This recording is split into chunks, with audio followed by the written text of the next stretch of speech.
Le sujet dont on va parler, donc, c'est la littératie. Je vais citer de mémoire les chiffres, mais l'organisme qui s'appelle PECA, l'OCDE, a récemment évalué à quelque chose comme 1 sur 2 le nombre de Québécois qui souffriraient d'analphabétisme fonctionnel, niveau 2 d'analphabétisme. Ce qui est une statistique, à mon avis, terrifiante. Hein. C'est quelque chose comme un drame national pour le Québec que d'avoir des statistiques comme celle-là. Et ces données-là étaient confirmées par une enquête de Statistique Canada qui arrivait à peu près au même résultat. Dans un cas, c'était 49%, dans l'autre cas, 51%. Donc, on est devant quelque chose qui nous apparaît, si on est le moindrement soucieux de la qualité de la vie collective, de la démocratie, de l'avenir du Québec, devant une situation qui pose problème et devant laquelle on a nécessairement à s'interroger. La statistique, c'est au niveau des personnes de 16 à 65 ans. Donc, c'est 53% qui n'ont pas un niveau 3, qui est le niveau requis actuellement pour fonctionner dans notre monde moderne. Ça veut dire qu'au-delà du lire-écrire, qui pour plusieurs, oui, sur le plan fonctionnel, sont capables de lire-écrire, mais est-ce qu'ils sont capables de comprendre, de saisir, d'utiliser l'information qui est présente dans un matériel qu'ils peuvent lire ou qu'ils doivent écrire? Il y a 25 ans, en 1990, il y avait 38,7%, près de 40% de la population québécoise de moins de 65 ans qui n'avait pas de diplôme d'études secondaires ou supérieures. 40% qui n'en avaient pas. L'année passée, 13%. Donc, on diplôme de plus en plus. Là. Il y a juste 13% des moins de 65 ans aujourd'hui qui n'ont pas de diplôme d'études secondaires. Qu'est-ce que ça signifie? Étant donné que le taux de littératie reste aussi faible. Ça signifie qu'on diplôme des illettrés. Ce que je vis, que je n'avais pas vécu dans mes premières années d'enseignement, c'est que j'ai devant moi certaines personnes, une minorité, mais des gens que je voudrais aider et que je ne peux pas aider parce que les outils qui sont ceux de l'institution postsecondaire sont pas adaptés pour ces gens-là.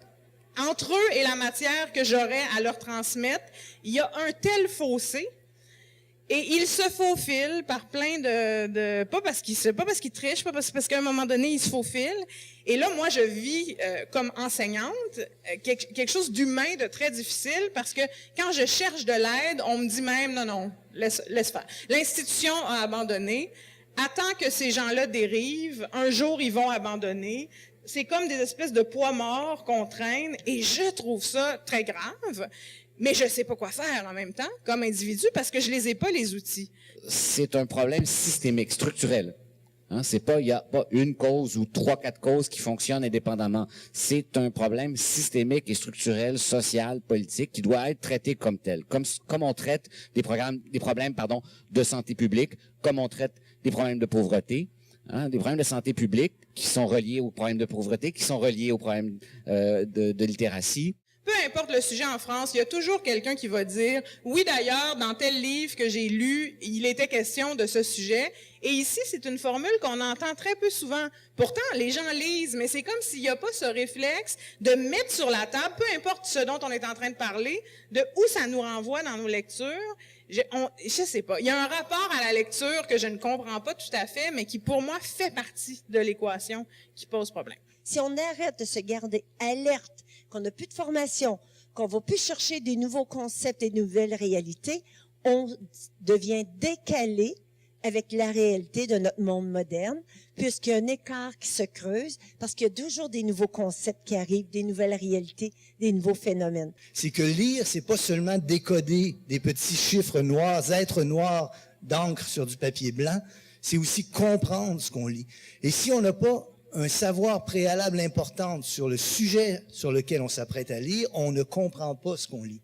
Et donc, pour lire, il faut non seulement avoir appris à décoder, selon les méthodes les meilleures, mais aussi qu'on nous ait transmis du savoir préalable qui fait en sorte que devant un texte, on se retrouve pas comme vous et moi devant un article de mécanique quantique. Non seulement, par moment, on va se dire ces gens-là ne comprennent pas ce qui se passe pendant la conversation, le 53% dont on parle, mais s'ils veulent exprimer quelque chose, on leur bloque l'accès, en fait, ou on ne les écoute pas, ou on va les railler parce qu'on comprend pas tout à fait leurs idées.